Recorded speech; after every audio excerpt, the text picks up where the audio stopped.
말로 표현하기가 참 그런 게 마치 그런 도살하는 행위처럼 아주 위험한 놈이에요. 사건 공판에서 이런 얘기를 합니다. 더 찢어 죽이지 못한 것이 아쉽다.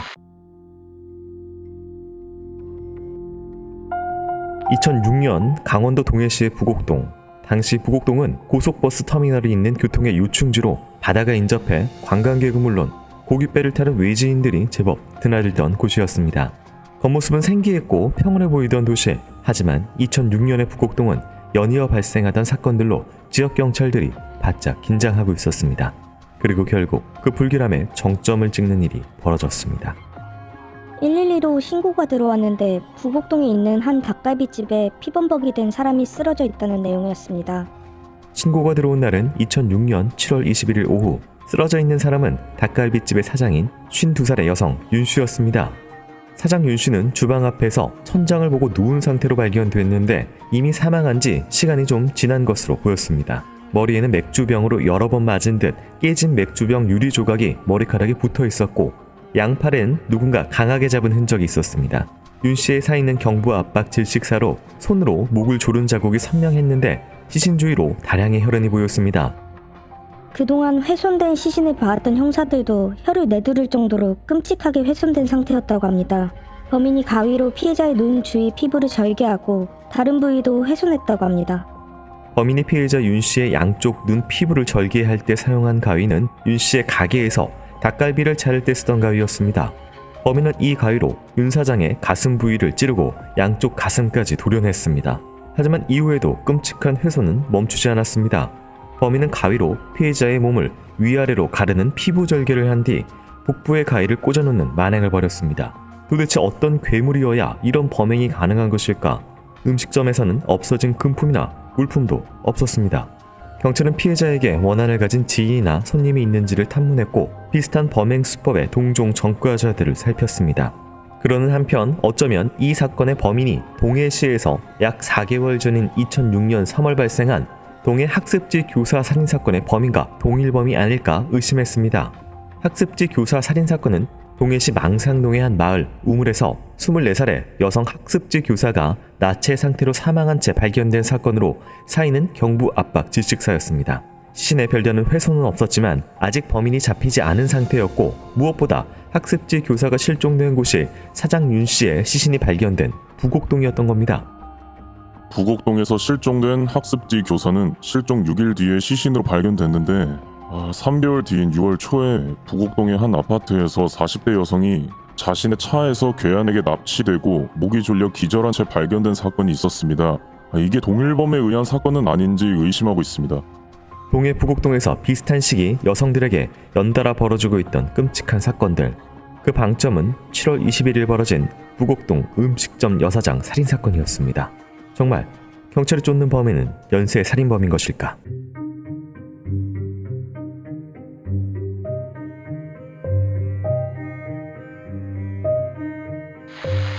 안녕하세요. 이곳은 크라임 저는 진행과 연출을 맡고 있는 김PD입니다. 여러분 반갑습니다. 날카롭고 정확한 분석으로 대한민국의 정의를 세우고 계시는 배상훈 프로파일러님 모십니다. 네, 안녕하세요. 배상훈입니다. 반갑습니다. 네, 반갑습니다. 크라임은 내게 꼭 필요한 보험만 남겨주는 보험 솔루션 보험장터와 함께하고 있습니다. 네, 오늘 준비한 사건은 2006년 여름 강원도 동해시에서 발생한 사건입니다. 굉장히 잔혹한 수법임에도 당시 언론에서 많이 다루지 않았고요. 방송에서도 크게 좀 많이 다뤄지지 않은 부분이 있습니다. 당시 이제 이 윤 사장이 본인이 운영하고 있던 식당의 주방 앞에서 하늘을 보고 발견이 됐는데 범행 도구가 이제 가게에서 사용된 물품들을 썼던 것으로 보이고요. 뭐 금품이나 물품들이 없어지지 않았고요. 또 브리핑에서 언급은 안 드렸지만 당시에 그 치우지 않은 테이블, 뭔가 먹고 있었던 테이블이 하나 있었습니다. 이런 것들을 좀 종합을 했을 때 어떤 상황에서 어떻게 발생한 범죄로 볼 수 있을까요? 강도라고 하면은 이렇게까지 잔인하게 훼손할 필요가 없죠. 그러니까 강도는 아닐 거라고 봐요. 그러면 이 치정이나 원한이나 그러면 이제 방법을 보는데 이게 좀 애매한 거는 그런 거예요. 공격이 주로 세 부분이에요. 맥주병으로 머리를 여러 번 쳤어요. 그거는 화가 나서 그럴 수 있다고 쳐요. 나머지는 뭐예요? 즉 붙잡고 목을 조른단 말이에요. 이거는 왜 그걸 하죠? 머리를 때려갖고 막 그랬다고 하면은 머리 때려서 쓰러진 거를 죽이겠다라고 목을 조른 그렇죠. 걸까요? 그러니까 시간이 걸리는 시차가 있는 거죠. 네. 그럼 뭐로 죽은 거예요? 일단 그 질식사로 경부압박 질식사로 좀 판단이 된다. 판단이 되지만 네. 실제로는 그거로도 죽는 게 아니에요. 네. 죽었다고 하면 밑에 보이는 다량의 혈흔은 나타나지 않았을 그러니까 수 있죠. 시절사가 있기 때문에. 그렇죠. 네. 그러니까 바로 죽었다고 하면 심장이 멈췄잖아요. 네. 그럼 피가 이렇게 많이 안 나오죠. 세 번째는 훼손이에요. 이게 지금 말로 표현하기가 참 그런 제가 다 묘사는 안 했습니다. 이게 마치 그런 도살하는 행위처럼 네. 느껴지는. 그리고 지금 이 부위가 묘사는 안 했지만 지금 약간 여성의 성적인 그렇죠. 그런 네. 곳을 많이. 그러니까 말하자면 이거는 성적인 형태의 공격과 관련된 네. 훼손 행위가 연결된다. 근데 그럼 눈은 뭐냐 이 말이에요. 그러니까요. 그러니까. 눈 피부를 절개했다. 그러니까 지금 네 개가 달라는 거예요. 맥병, 목조르고, 성적 훼손, 그 다음에 아주 독특한 것이 그거죠. 눈꺼풀. 네. 그 얘기는 보통 다른 경우는 우리가 영화나 이런 데서 많이 보잖아요. 아예 눈꺼풀을 본드로 붙인다. 날 보게 만든다. 강제로 뜨게 만들려고 뜨게 만들어서 해서. 내가 네. 내가 뭘 하는지 봐. 그래서 이것이 공통적으로 네 가지가 다 들어갈 수 있는 범죄자와 범죄자 프로필이 뭘까를 네.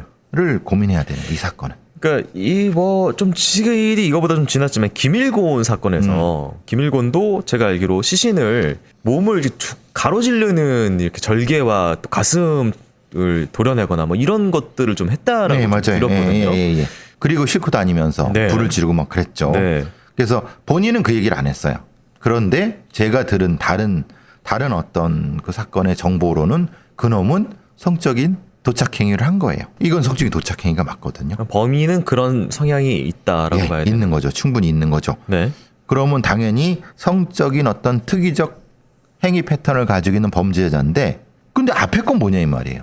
제압하려고 했을 때 다른 형태로 한. 이게 시차가 걸리는 건가? 아니면 사람이 다른 건가? 두 명의 흔적은 아닌 건가요? 두 명이 있을 수도 있대. 그래서 제가 네 개가 다 다르다는 거예요. 네. 앞에가 두 개가 다를 수 있고, 뒤가 다를 수 있고, 앞에 하나가 다를 수 있고, 그걸 다시 정확히 봐야 된다 같아요. 그 저희가 사바이 달란 주점 사건 또 떠올리시는 분들이 있을 것 같은데 주점이고 막 갑자기 뭐 술을 먹고 있다 공격하는 듯한 그 테이블 세팅도 좀 있고. 그거는 명확한 것 네. 같아요. 거기도 술 먹던 놈이나 놈들이 했을 건데, 놈들이라기 보기엔 너무나도 네. 한 사람의 연결된 흐름 같아서. 근데 거기서는 과한 공격은 있었지만 이렇게 무슨 뭐 성적인 부분을 그렇죠. 도려내거나 네. 이런 것까지는 아니었기 그러니까 때문에. 마구 찌르고 술 먹던 놈들 술 취해갖고 오버킬인데, 이거는 그건 아니에요. 이건 오버킬은 아니에요. 이거는 특정한 목적 행위예요. 그러니까 이 사람 범인 자체가 굉장히 특이하거나 뭐 그렇죠. 그런 인물처럼 흔히 보여요. 말하는 범죄 경력이 중첩되어 있는 범죄라고 생각하는 게 맞아요. 네. 그리고 이제 또 한 가지 이제 동해 경찰이 긴장했던 이유는 4개월 전에 저희 또 방송했지만 우물에서 그 머리카락이 나와서 봤더니 안에다가 그 여성을 옷을 벗겨서 넣어놨던 학습지 교사를. 아직 미제죠. 네. 그리고 나서 그 좀 지나서 그 근처의 아파트 단지에서 또 납치야. 그러니까 조수석 문을 열고 들어가서 얼굴을 때려가지고 납치하려다가 남편이 나와서 도주했던. 두 건이죠. 네. 한 건 더 있죠. 세 건이 미제한 것도. 네. 네. 그래서 이게 비슷한 시기고 여성을 노렸고 특히 이제 학습지 여기서는 목을 조르고 나체 상태로 이렇게 뭔가 좀 독특하게 변태적인 그런 느낌이 있어서. 근데 그러기에는 네. 지금 이 사건은 특정한 공간에 들어와서 네. 거기 있다 공격한 부분인 거고, 노상에서 한 거 두 개. 네. 학습지고서도 아마 노상에서 그랬을 가능성이 높다고 보거든요. 네. 그러니까 전혀 패턴은 다르죠. 그거랑은 다른 범죄다. 다른 거죠. 그리고 성적인 공격도, 여기는 성적인 공격이 이렇게까지 과도하게 진화되긴 쉽지 않죠. 자, 경찰은 피해자 윤 씨의 주변을 탐문하던 중에 수상한 인물에 대해서 듣게 됐는데요. 그는 누구인지, 윤 씨와 어떤 관련이 있는지 살펴보도록 하겠습니다.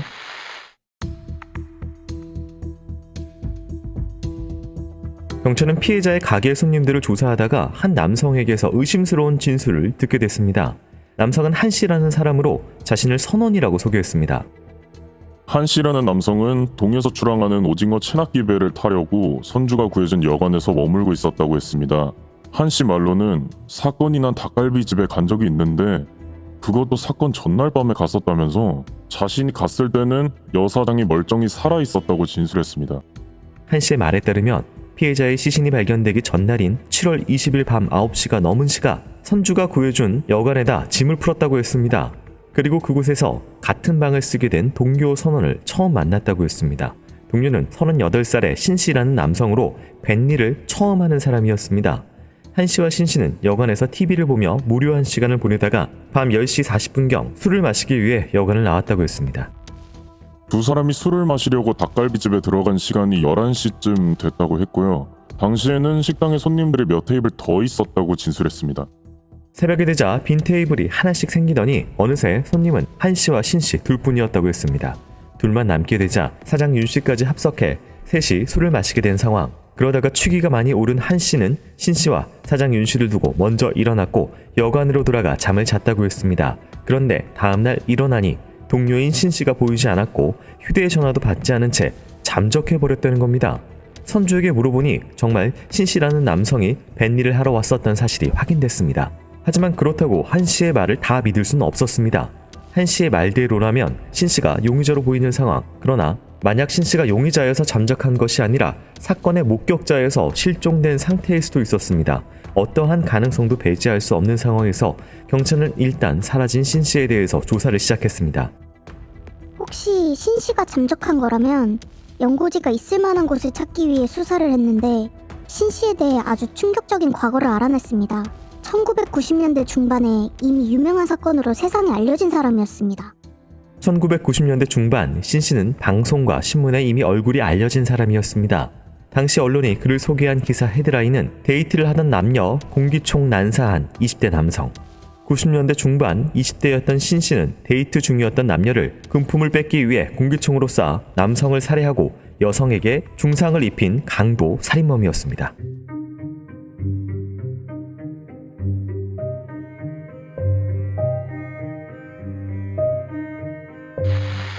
한 씨라는 선원이 인터뷰를 하나 진술을 했는데 처음 만났던 초짜 선원 신 씨라는 사람하고 그날 닭갈비집에 갔었다. 마지막에 둘만 남았다가 자기는 술에 취해서 먼저 들어왔고 둘만 남아있는데 얘가 갑자기 연락 두절됐더라. 하필이면 또 그 신 씨가 과거에 전과가 있습니다. 공기총으로. 살인범. 예. 네. 그래서 이제 이 앞서서의 이런 공기총으로 뭐 난사했던 그리고 이제 강도했던 수법. 근데 이게 지금 워낙 그 윤 사장이 참혹했기 때문에 이게 또 연결된 범죄 상으로 좀 볼 수가 있을까요? 근데 그거는 이제 10년이 훨씬 전이죠. 10년 전 얘기니까 어쨌든 강도 살인범이었고 살인을 해봤고 이렇게 이제 신호가 될 수도 있죠. 근데 이제 앞서서는 야외고 이건 실내고 그다음에 과거는 훼손이 없었고 이거는 있었고 또 강도 목적과 이거는 또 다른 목적으로 보이거든요. 그래서 저는 그거는 좀 네. 앞에서 얘기했던 데이트하던 남녀 공기 난사범이라는 게 이게 강도 살인이 맞나? 확인할 필요가 있는. 그렇죠. 네. 왜냐하면 이 데이트하던 남녀를 강도 살인하면 뭐가 나오죠?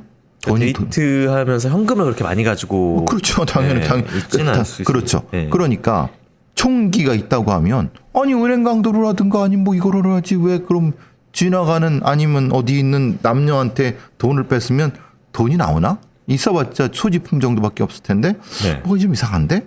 지금 이 사건도 이거는 사실은 강도가 아니에요. 윤 사장 사건은 강도라고. 네, 그렇죠. 근데 만약에 여기 범인이 돈 1,000원이라도 가져갔으면 강도 살인이에요. 아, 그러니까 죄명을 그렇게 할 수가 있다. 네, 그렇죠. 네. 이것도 돈 1,000원이라도 가져갔거나 네. 뭐라도 들고 갔으면은 강도 살인이에요. 네. 이제 앞서서 지금 이제 신 씨만 남겨진 상황을 보면은 이게 어쨌든 뭐 신 씨가 들어간 건 아니고 뭔가 대화를 하고 술 먹던 중에 그리고 이제 얼굴도 이미 알고 선장하고도 연락이 해서 이런 상황에서 아니죠. 네. 선장은 얼굴도 모를 수 있죠. 아, 인력 소개서로 그냥 한번 갔을 경우에 네, 전화하고 네. 저기 오징어 탈래? 왜? 그러면 거기 그 인력 소개서 거기 가서 오늘 자고 내일 네. 아침 새벽 출발합시다.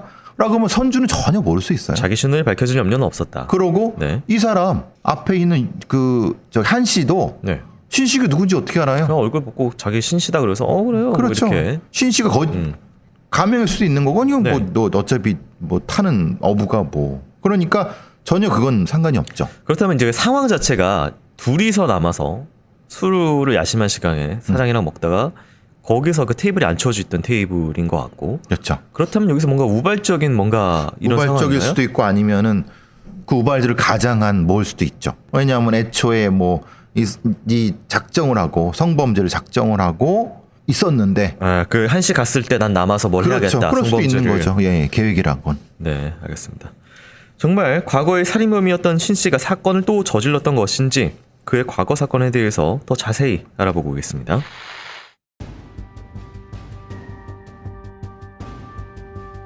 과거 신 씨가 공기총을 들고 범행에 나섰던 때 그의 나이는 27이었습니다.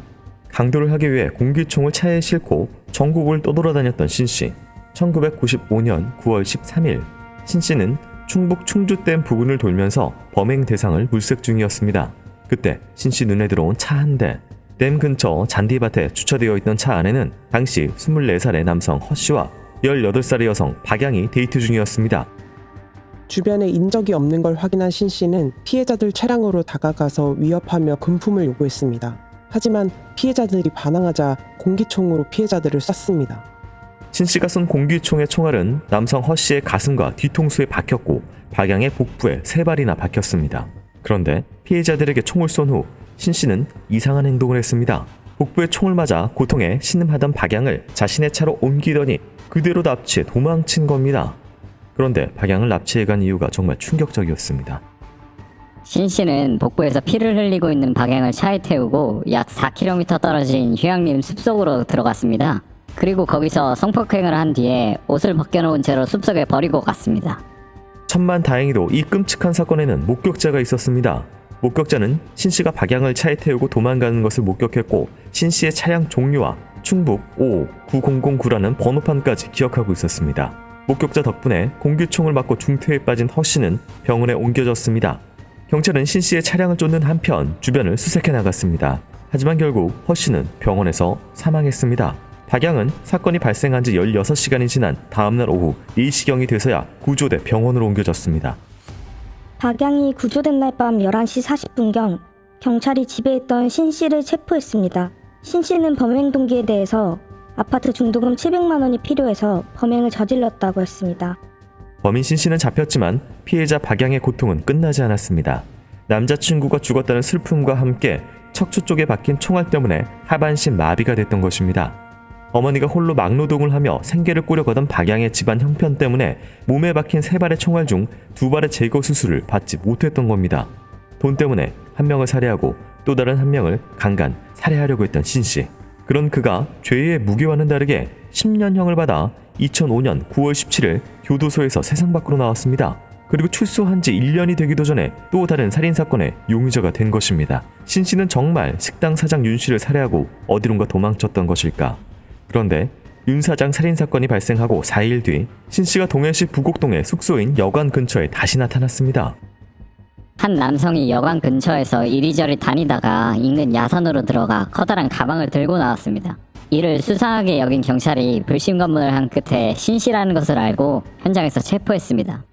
하지만 신 씨는 윤 씨 사건은 전혀 모르는 일이라는 듯 자신이 태백에서 새 일자리를 구했는데 입을 옷이 필요해 버리고 간 옷을 찾으러 왔을 뿐이라고 주장했습니다.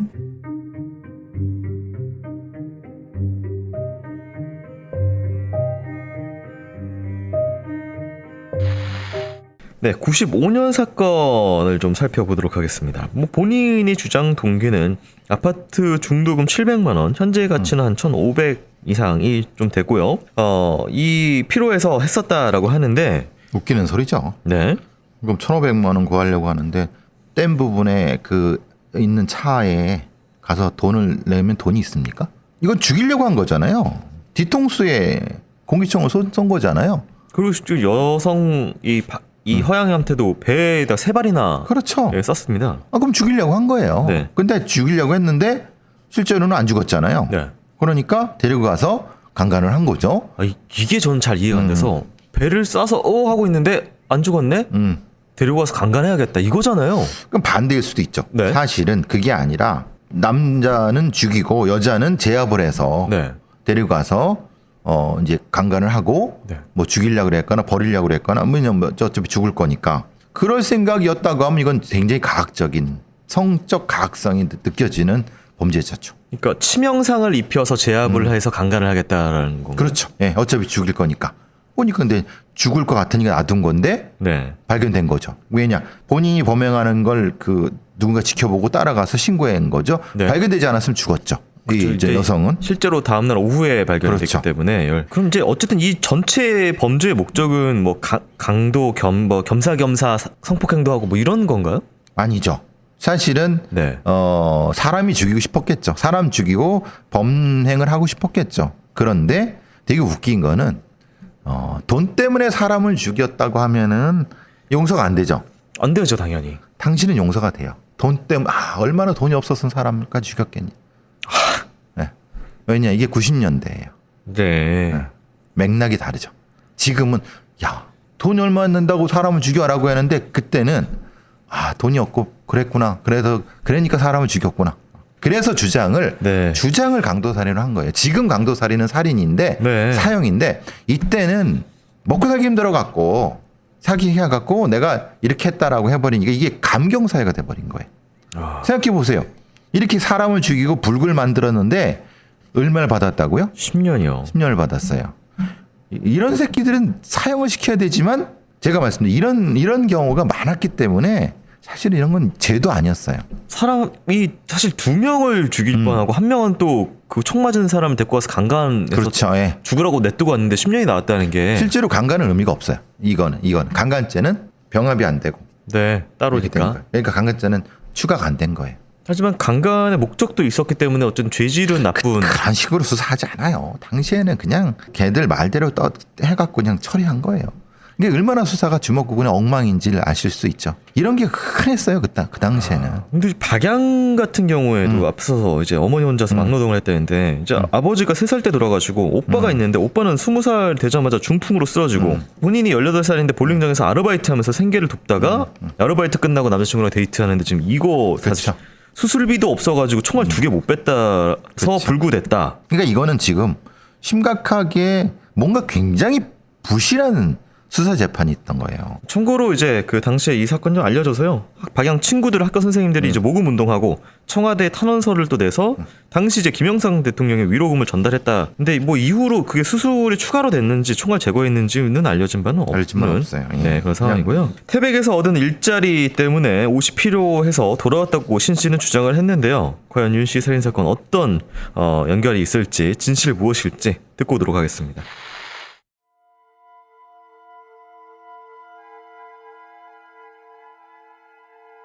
신 씨를 체포한 경찰은 그가 야산에 숨겨놓았던 가방에서 여러 벌의 옷과 함께 범행의 증거도 찾아냈습니다. 가방 안에는 피 묻은 반팔 티셔츠와 바지, 구두, 휴대폰이 들어있었는데 검사 결과 피해자 윤 씨의 피였습니다. 이 때문에 결국 범행을 인정한 신 씨. 대체 그는 왜 일면식도 없던 식당 사장을 잔혹하게 살해했던 것일까? 그날 새벽에 셋이 술을 먹는데 그 여자가 고향을 물어봤습니다. 그래서 강원도 화천이라고 대답했는데 그 여자가 내가 화천 잘 아는데 너 화천 출신 아니고 말투 보니까 전라도 출신이네 라고 하면서 진짜 고향이 어디냐고 하면서 계속 캐묻는 겁니다. 자신의 대답을 안 믿고 피해자 윤 씨가 계속 고향을 캐묻자 기분이 나빴다는 신 씨. 그러던 중 술에 취한 한 씨가 먼저 자리에서 일어났고 어느덧 시간은 새벽 4시가 됐다고 했습니다. 그 여자가 술에 취해서 저한테 지겹게 계속 고향을 물어봤습니다. 나중에 쌍욕까지 하면서요. 그래서 진짜 고향을 말해줬습니다. 황해북도 신평군이라고. 하지만 1990년에 월남에서 강원도 화천으로 왔기 때문에 화천이 제2의 고향이라고 말해줬습니다. 신 씨는 자신이 탈북민인 것을 알자 피해자가 자신을 모욕했다고 주장했습니다. 자신을 욕하면서 간첩이냐, 어떻게 부모를 다 버리고 왔냐 하면서 시비를 걸었다는 겁니다. 안 그래도 남한에 살면서 부모 두고 혼자 탈북했다는 모멸감을 받고 살았는데 그 여자까지 그러니까 그동안 쌓인 울분이 폭발해서 저도 모르게 맥주병으로 그 여자 머리를 내려쳤습니다. 맥주병으로 피해자의 머리를 여러 번 공격한 신 씨는 피해자가 기절하자 사망했다는 생각에 겁을 먹고 식당에 불을 끌어 스위치를 찾았다고 했습니다. 그런데 그 사이 피해자가 깨어나 소리를 지르며 도망가는 것을 보고 살해할 마음을 먹었다고 주장했습니다. 신 씨는 출입문 앞까지 도망간 윤 씨를 뒤쫓아가 뒷덜미를 잡아당겨 넘어뜨린 뒤 반항하는 윤 씨의 양손을 잡아 끌고 주방 앞으로 갔다고 했습니다. 이후 윤 씨의 목을 졸라 살해한 신 씨. 하지만 피해자를 살해하고도 분이 풀리지 않자 자신이 닭갈비를 먹던 테이블에서 가위를 들고 와 시신을 훼손했다고 했습니다. 이후 여관으로 돌아온 신 씨는 동료 한 씨가 자는 동안 대충 짐을 꾸려 범행 증거와 휴대폰은 야산에 버린 채 북한군으로 근무할 당시에 작전상 잘 알고 있던 태백으로 도망쳤다고 했습니다. 그리고 약 이틀 동안 막노동을 하며 지내던 신씨는 태백에서 살려면 입을 옷이 부족하다는 생각에 자신이 버린 옷을 챙기러 자신이 살인을 했던 곳으로 다시 돌아왔다고 했습니다. 10년 만에 출소한 그에게 이번에는 어떤 형벌이 내려질까?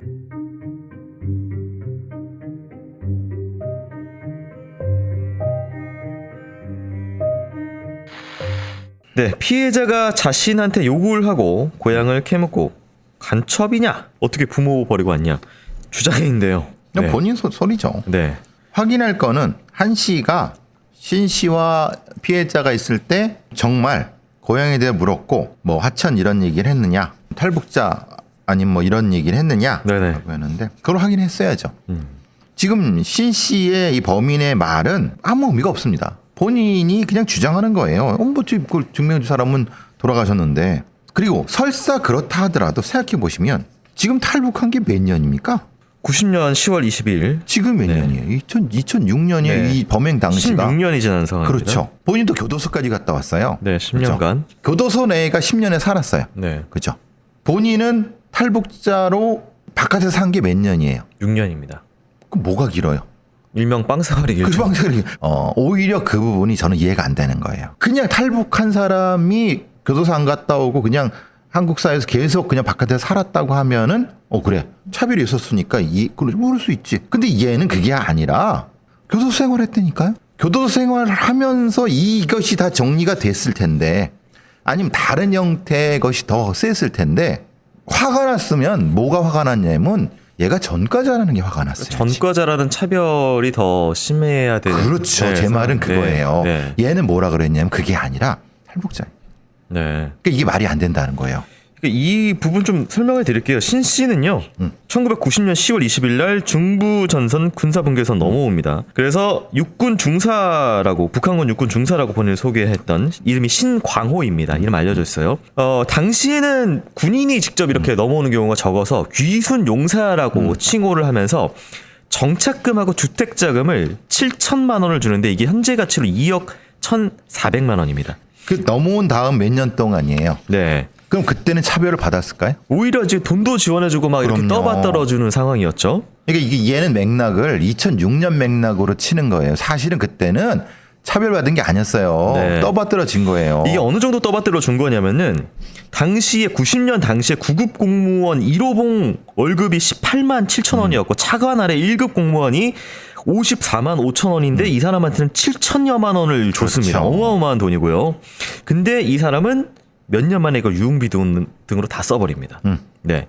그리고 이제 94년 4년 만에 다니던 직장에서 해고가 되고요. 그 다음에 95년 7월에 비디오 가게를 열었지만 폐업하고 2달 뒤에 바로 공기총 강도로 살인하고 강간했던. 네. 그러면은 94년까지 누가 차별했다는 거예요. 탈북자로.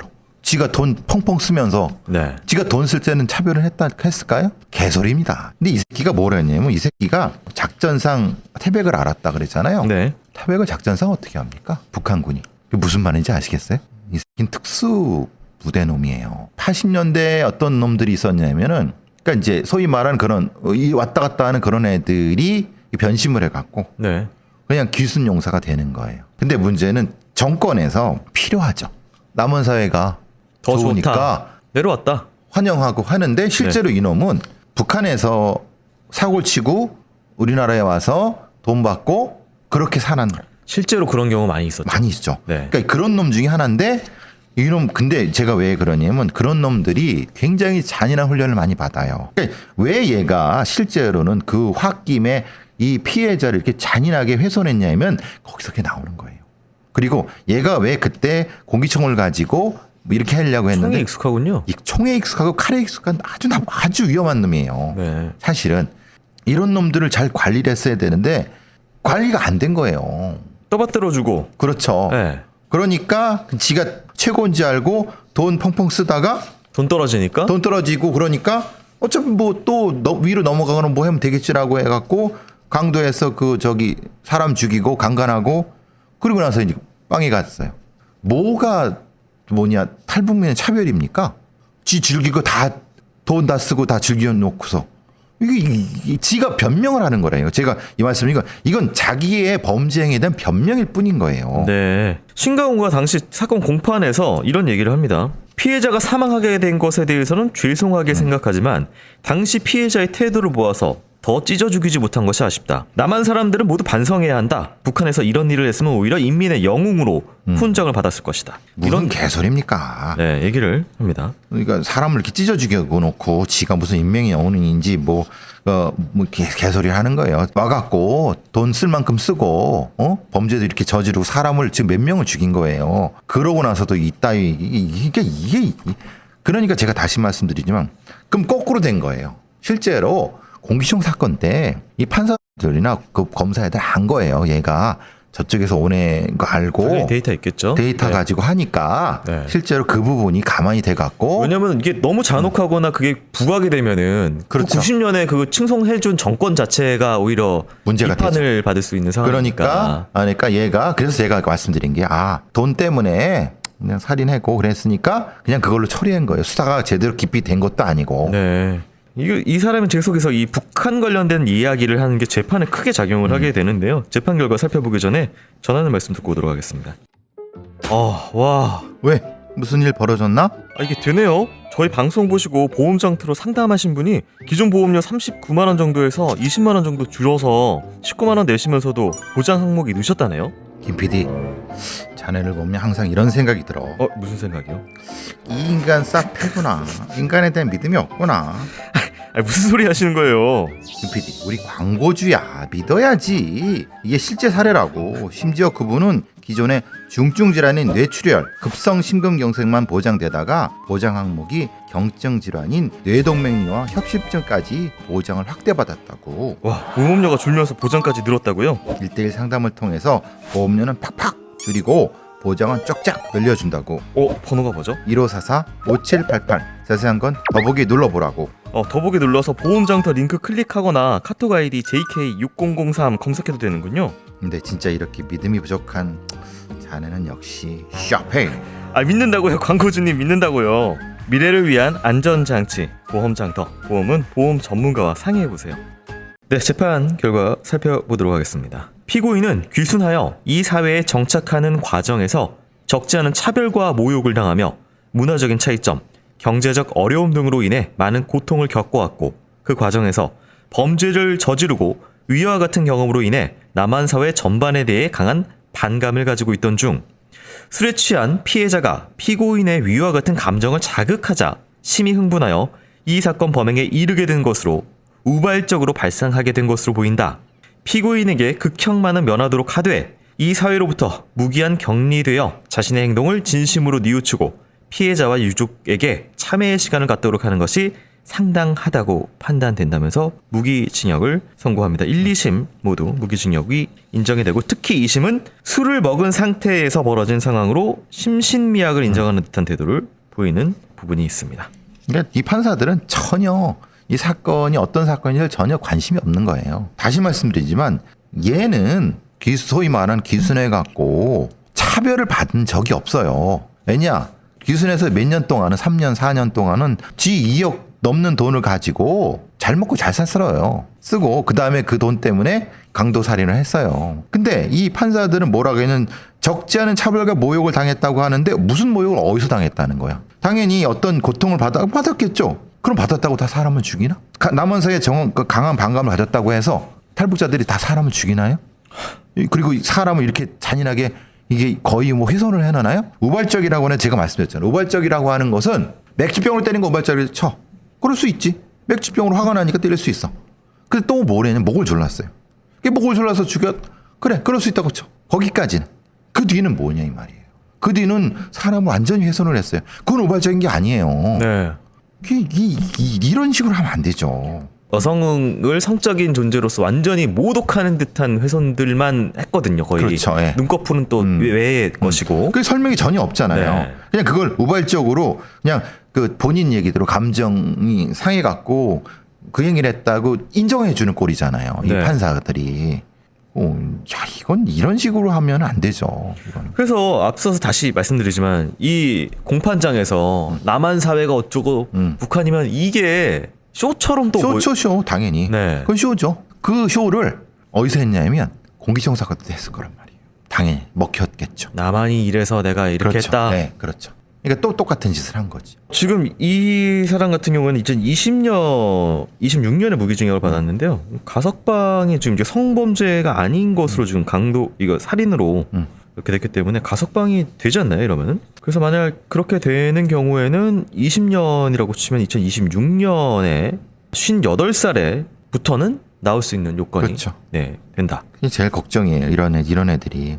이 살인 기술은 몸에 배어 있어 갖고 네. 그 또 이런 애들이 58이면 얼마나 또 젊어요. 이 위험성을 어떻게 감당하려고 이러는지 모르겠어요. 많은 피해자가 있었고 그다음에 이제 뭐 밝혀지지 않은 혹시 뭐 그런 분들도 있을 수가 있기 때문에 그렇죠. 굉장히 안타깝고 네, 그분들의 명복 그리고 이제 아까 박양의 네, 박양 허리 이후 그럼요, 네, 예. 불수됐는데 어떻게 살고 있는지 모르겠네요. 그렇죠. 네. 네, 일단 오늘 방송 이렇게 마무리하도록 하겠습니다. 교수님 수고 많으셨습니다. 고맙습니다.